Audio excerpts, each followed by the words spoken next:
Bismillahirrahmanirrahim. Assalamualaikum warahmatullahi wabarakatuh. Selamat berjumpa lagi para mahasiswa.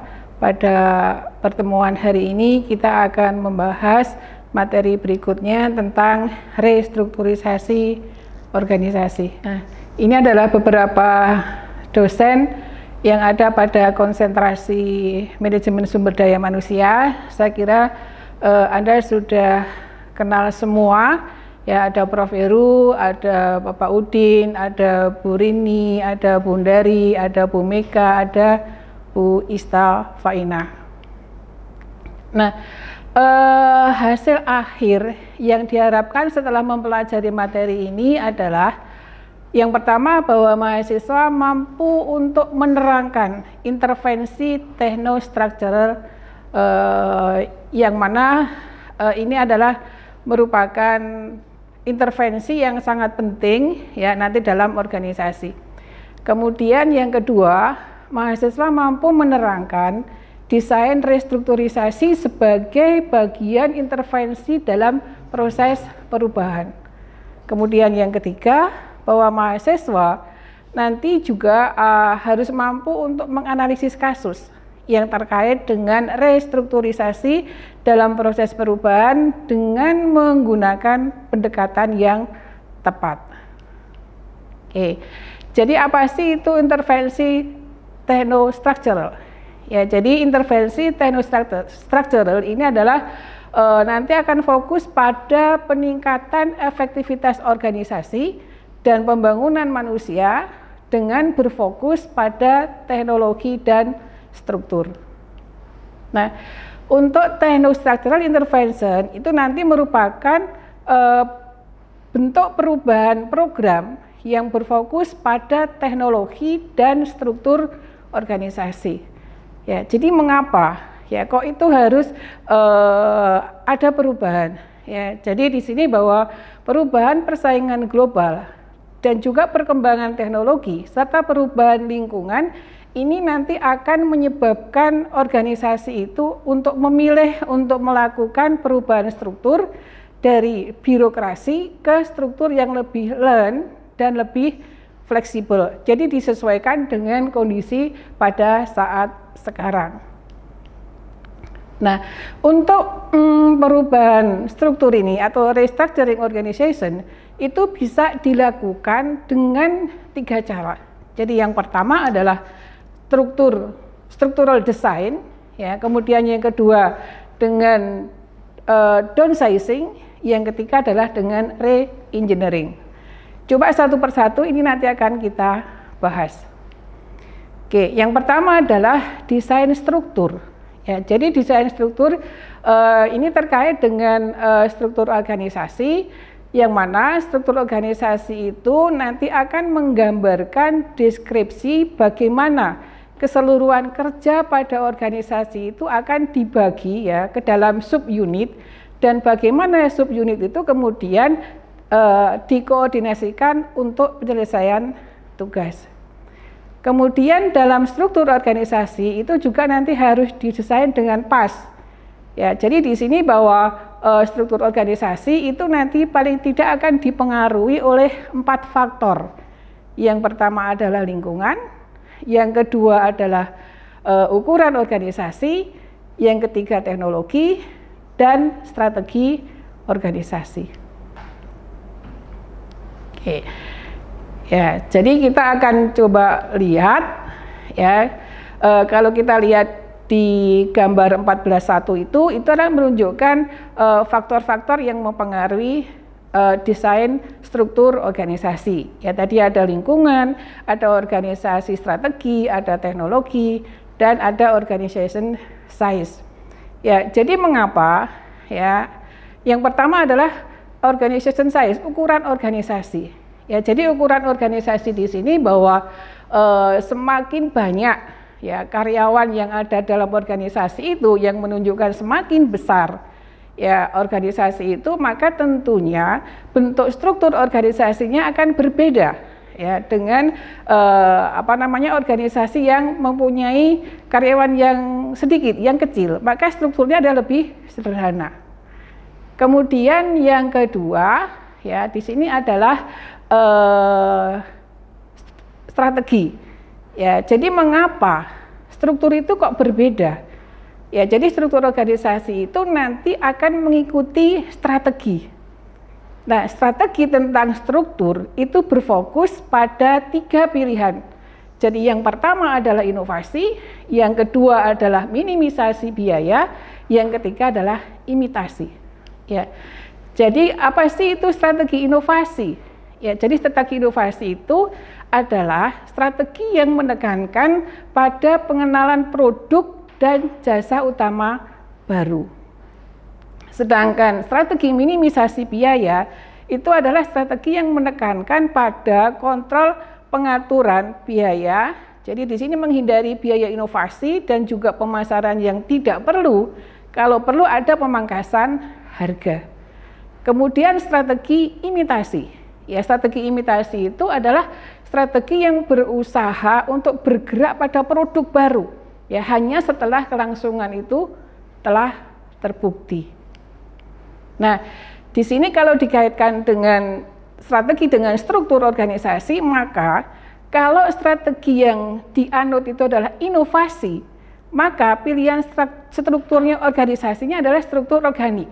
Jadi struktur organisasi yang organik itu adalah struktur organisasi yang lepas, ya, spesialisasinya rendah, kemudian formalisasinya rendah, ya, aturan-aturannya lebih fleksibel dan lebih terdesentralisasi. Ya, sedangkan kalau minimisasi biaya itu adalah pilihan strukturnya adalah lebih ke mekanik.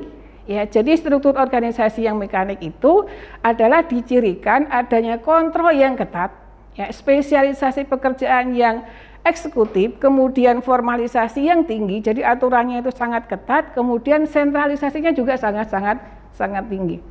Kemudian yang ketiga adalah strategi imitasi.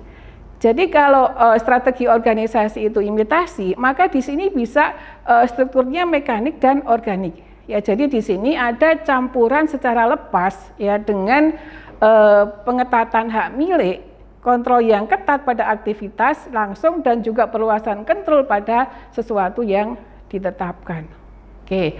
Kemudian yang kedua adalah tadi yang berikutnya adalah teknologi. Ya, jadi teknologi itu juga berhubungan dengan struktur. Ya, jadi yang membedakan teknologi adalah tingkat kerutinannya. Nah, kerutinan ini berkaitan dengan petunjuk aturan, ya, uraian jabatan, dokumentasi formal yang lain dalam organisasi itu.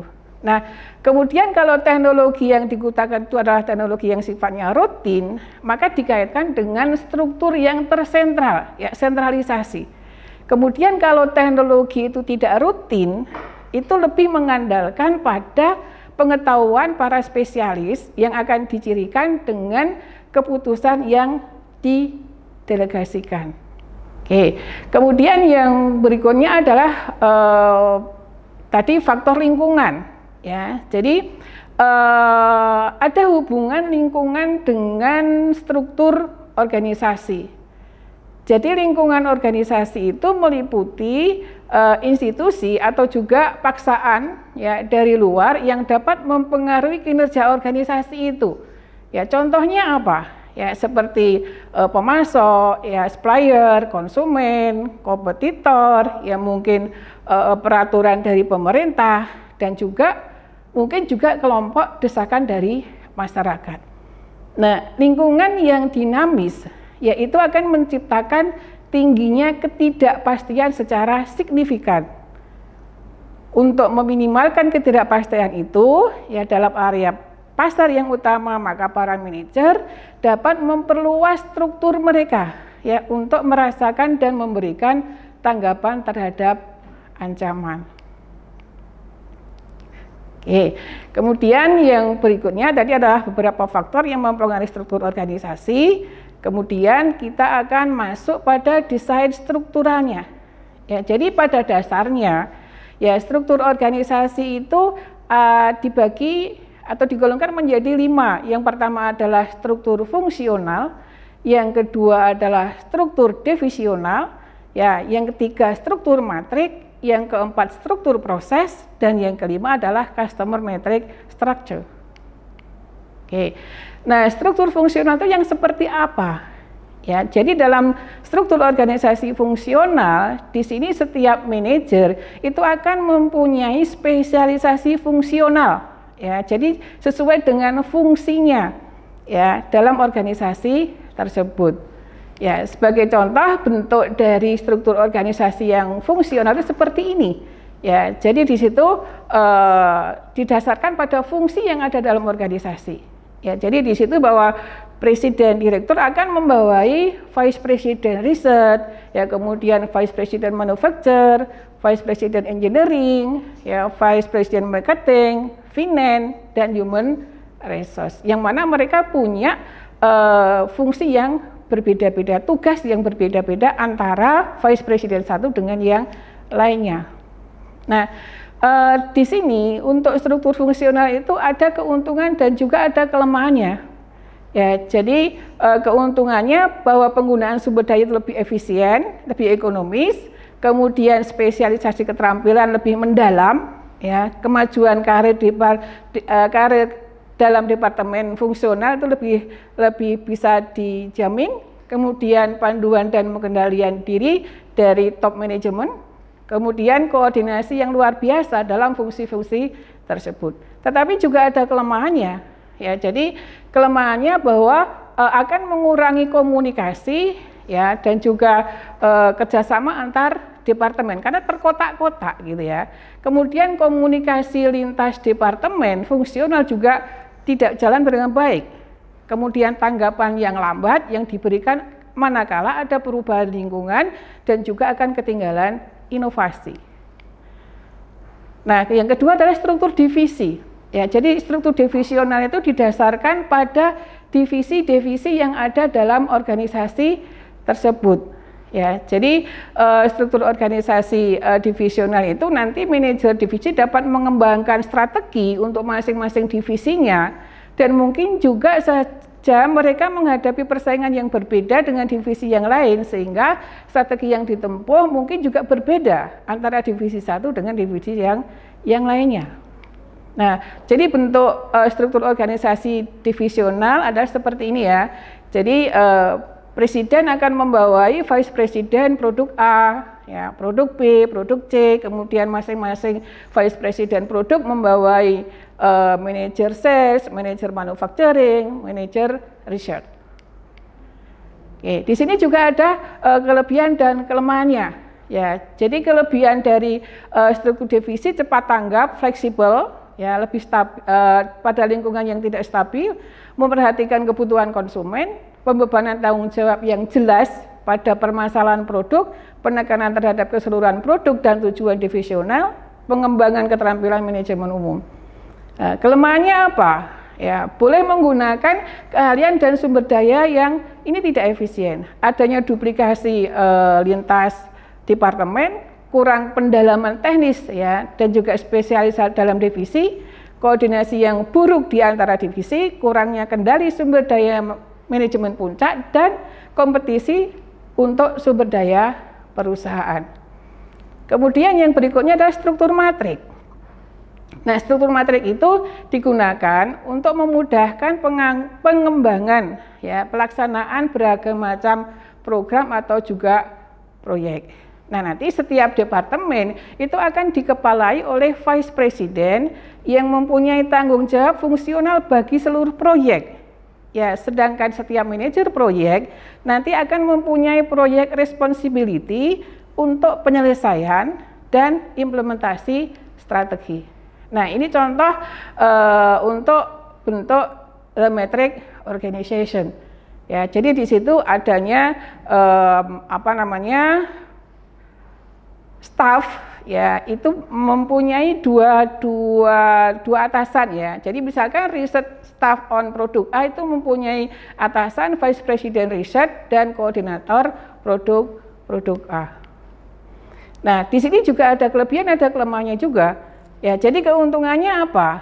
Ya, dari struktur matrik itu penggunaan sumber daya manusia lebih efisien ya dibandingkan pada hierarki tunggal. Kemudian fleksibilitas dan juga adaptabilitas terhadap lingkungan juga terus berubah. Ya, kemudian pengembangan keterampilan manajemen umum dan spesialis, kerjasama interdisiplin, ketersediaan ahli untuk seluruh divisi, dan pelebaran tugas-tugas bagi para karyawan. Nah, tapi juga ada kelemahannya. Ya, jadi di situ kelemahannya adalah bisa meningkatkan peran ambigu ya dari karyawan atau staf ya. Jadi adanya kebingungan ya, apakah dia akan mendahulukan ya atasan yang satu atau yang lain, sehingga ini juga menimbulkan stres. Kemudian yang kedua, tanpa keseimbangan kekuatan di antara produk dan bentuk fungsional ya, sehingga hasilnya keseluruhan lebih rendah, membuat ketidakkonsistenan pelanggan yang mana hasilnya boleh konflik tidak produktif dan juga masa krisis manajemen. Oke, kemudian yang berikutnya adalah struktur proses. Jadi struktur proses ini adalah merupakan sebuah logika baru yang secara radikal untuk menstrukturkan organisasi ke dalam bentuk tim multidisiplin di sekitar proses inti seperti pengembangan produk, pemenuhan permintaan, ya, generasi penjualan, dan juga dukungan pelanggan atau bantuan pelanggan. Nah, dalam struktur proses ini ya juga semua fungsi yang diperlukan untuk menghasilkan produk atau layanan itu ditempatkan di unit umum yang biasanya dikelola oleh peran yang diberi nama sebagai proses owner. Ya, jadi pada struktur proses ini juga ada beberapa tingkat hierarki dan tim eksekutif senior yang relatif kecil. Ya, biasanya terdiri dari ketua, kemudian chief operating officer, kepala dan juga kepala beberapa layanan pendukung utama seperti perencanaan strategis, ya, sumber daya manusia dan keuangan. Nah, untuk bentuk struktur proses ini, ya, ini ada ciri-cirinya. Ya, ciri bentuk struktur baru dari organisasi yang berbasis pada proses. Yang pertama adalah proses drive structure. Ya, jadi struktur yang berbasis pada proses diatur di sekitar 3 hingga 5 proses yang itu nanti akan menentukan pekerjaan organisasi, ya, kemudian menentukan struktur yang diatur oleh proses owner tadi. Ya, kemudian setiap proses akan memiliki tujuan kinerja yang jelas yang mendorong pelaksanaan tugas. Kemudian yang berikutnya adalah work as value.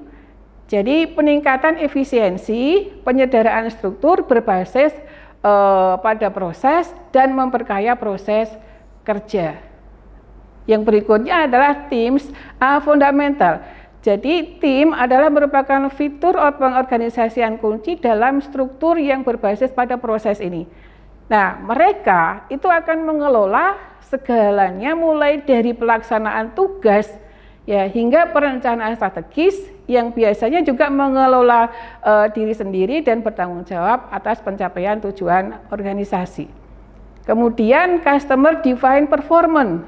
Ya, jadi tujuan utama dari setiap tim dalam struktur berbasis proses adalah pada kepuasan pelanggan. Yang berikutnya, ciri yang berikutnya adalah teams are rewarded for performance. Ya, jadi sistem penilaian itu fokus pada pengukuran kerja tim ya terhadap kepuasan pelanggan dan juga tujuan yang lain yang kemudian nanti akan memberikan pengakuan nyata untuk pencapaian. Ciri yang berikutnya adalah tim are tightly linked to supplier and customer. Ya, jadi melalui anggota yang ditunjuk, ya tim ini memiliki hubungan langsung ya dan tepat dengan vendor dan pelanggan untuk memahami dan menanggapi kekhawatiran yang nanti akan muncul. Kemudian ciri yang berikutnya adalah team members are well informed and trained. Jadi keberhasilan penerapan struktur berbasis proses itu akan membutuhkan anggota tim yang dapat bekerja dengan berbagai informasi ya termasuk data pelanggan dan juga pasar, informasi keuangan, serta masalah personal dan kebijakan. Oke, nah ini juga sama ya dengan struktur organisasi yang lain, struktur proses ini juga ada keuntungan dan ada kekurangannya juga. Ya, keuntungannya adalah fokus pada sumber daya dan juga kepuasan dari pelanggan. Memperbaiki kecepatan dan efisiensi, kemudian adaptif pada perubahan lingkungan dengan cepat, mengurangi batasan di antara departemen yang tadi terkotak-kotak tadi, kemudian meningkatkan kemampuan untuk melihat total aliran kerja, mempertinggi keterlibatan pegawai dan biaya lebih rendah ya, karena struktur overhead-nya juga sedikit. Kekurangannya apa? Nah, jadi kekurangannya adalah dapat mengancam manajer middle dan juga staf spesialis. Kemudian membutuhkan perubahan ya pada pengendalian sikap, duplikat pada sumber daya yang langka, kemudian juga membutuhkan keahlian baru dan juga pengetahuan untuk mengatur sisi hubungan dan tim, mungkin mendapatkan lebih lama untuk melakukan diskusi dalam tim tersebut dan juga dapat juga tidak efektif jika ya ada permasalahan dalam proses, ada kesalahan dalam proses. Oke, kemudian yang berikutnya adalah struktur sentris pelanggan. Ya, jadi di sini fokus pada subunit ya dalam menciptakan solusi dan kepuasan dari kunci pelanggan. Ya, kemudian pelanggan atau pasar berhadapan didukung oleh unit lainnya untuk pengembangan produk baru, komponen manufaktur ya dan juga produk dan mengelola rantai permintaan. Nah, ini adalah contoh dari struktur the customer centric organization. Ya, ini juga ada kelebihan dan kelemahannya. Ya, kelebihannya adalah mempresentasikan satu yang berintegrasi pada pelanggan, kemudian memungkinkan organisasi untuk mengcustom ya, dan menyesuaikan solusi untuk pelanggan, kemudian membangun pelanggan yang kuat ya dengan kapasitas yang bertanggung jawab. Kekurangannya apa? Ya, belajar, berbagi, dan mengembangkan keahlian fungsional, mengembangkan proses biasanya di depan dan di belakang masalah, mengklarifikasi fungsi pemasaran dalam masalah, mengelola sisi hubungan antara menghadapi konsumen dan unit belakang kantor yang ini juga sangat sulit. Oke. Kemudian yang berikutnya adalah struktur jaringan. Ya, struktur jaringan. Jadi struktur jaringan di sini adalah merupakan bentuk struktur yang mengatur dari berbagai macam permasalahan yang sangat kompleks ya, dan menunjukkan hubungan yang dinamis di antara organisasi atau unit tiap spesialisasi dalam fungsi yang ada dalam organisasi tersebut. Nah, struktur jaringan ini itu untuk organisasi yang menggunakan struktur jaringan yang termasuk dalam struktur jaringan di sini misalnya ya organisasi Samrock ya, kemudian perusahaan virtual, kemudian modular ataupun juga seluler.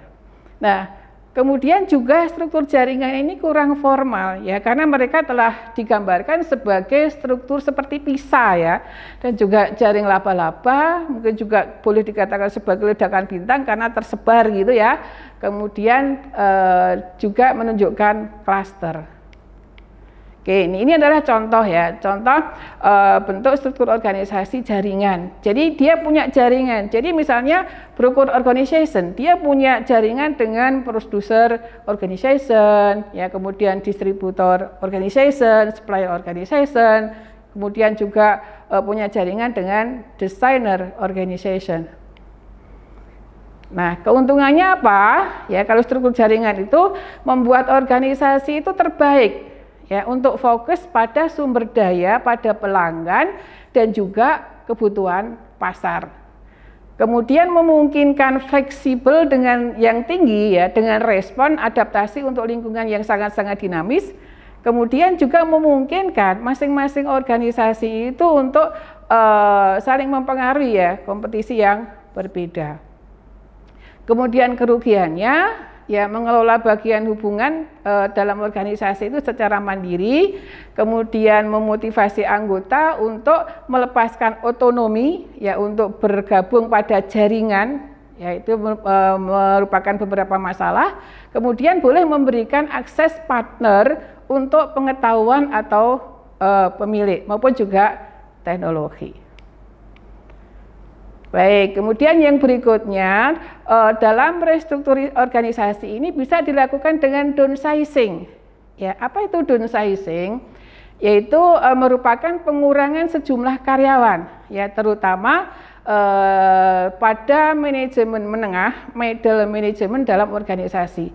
Nah, hal ini terjadi karena adanya peningkatan terus-menerus dari perkembangan teknologi informasi, kemudian persaingan yang sangat ketat, kemudian juga adanya faktor globalisasi. Nah, untuk downsizing ini ya ada beberapa taktik yang bisa dilakukan. Yang pertama adalah dengan pengurangan tenaga kerja. Ya, jadi di situ karakteristiknya ya dari pengurangan tenaga kerja itu adalah ditunjukkan untuk pengurangan tenaga kerja, kemudian ini implementasinya adalah jangka pendek, kemudian nanti untuk mendorong transisi. Contohnya apa? Ya, yaitu dengan adanya pengurangan ya dengan pemutusan hubungan kerja, ya mungkin dengan pensiun dini, mungkin dengan transfer ya atau outplacement ya atau mungkin dengan pengurangan pensiun ya seperti itu. Yang kedua adalah dengan desain ulang organisasi. Nah, ini ditunjukkan untuk perubahan organisasi. Nah, ini implementasinya jangka pendek, nanti akan mendorong transisi dan potensial dari perubahan tersebut. Contohnya apa? Ya, desain ulang organisasi. Ya, jadi dengan menghilangkan fungsi, ya sehingga nanti lebih ramping, ya kemudian menggabungkan unit, menghilangkan lapisan, menghilangkan produk, ya kemudian mendesain ulang dari tugas dalam organisasi itu. Kemudian yang ketiga, taktik downsizing bisa dilakukan dengan desain ulang sistem. Ya, jadi ditunjukkan untuk perubahan budaya, implementasinya nanti jangka panjang dan ini juga akan mendorong perubahan. Contohnya apa? Ya, desain ulang sistem ya dengan tanggung jawab yang berubah, kemudian melibatkan semua unsur, mendorong keberlanjutan perbaikan dan inovasi, adanya penyederhanaan downsizing. Ya. Oke, kemudian yang berikutnya adalah tadi re-engineering ya dengan re-engineering. Jadi re-engineering itu atau rekayasa ulang, yaitu perancangan ulang pada proses bisnis yang berjalan saat ini dengan penekanan pada pengurangan biaya ya dan waktu siklus agar terjadi peningkatan kepuasan pelanggan. Nah, rekayasa ulang atau re-engineering ini sangat mungkin ya dilakukan karena kebanyakan dalam organisasi itu terdapat sekat departemen atau unit kerja yang tidak ada kepemilikan proses secara individu ya dan juga kadang di luar kendali. Kemudian akibat hal tersebut biaya dan waktu siklus menjadi buruk dan berakibat pada rendahnya kepuasan pelanggan. Kemudian ini adalah karakteristik dari organisasi yang direkayasa ulang atau re-engineering. Yang pertama, unit bekerja berubah dari departemen fungsional menjadi tim proses. Yang kedua adalah pekerjaan berubah dari tugas sederhana menjadi pekerjaan yang multidimensional. Yang ketiga, peran orang berubah ya dari dikendalikan menjadi diberdayakan. Yang keempat, fokus ukuran kinerja dan kompensasi bergeser dari aktivitas ke output, ke hasil. Kemudian yang kelima, struktur organisasi berubah dari hierarkis ya ke datar. Kemudian yang keenam, manajer berubah ya dari supervisor menjadi pelatih. Eksekutif berubah dari pencatat skor menjadi pemimpin. Nah, jadi saya kira itu ya pembahasan terkait dengan restrukturisasi organisasi. Terima kasih. Assalamualaikum warahmatullahi wabarakatuh.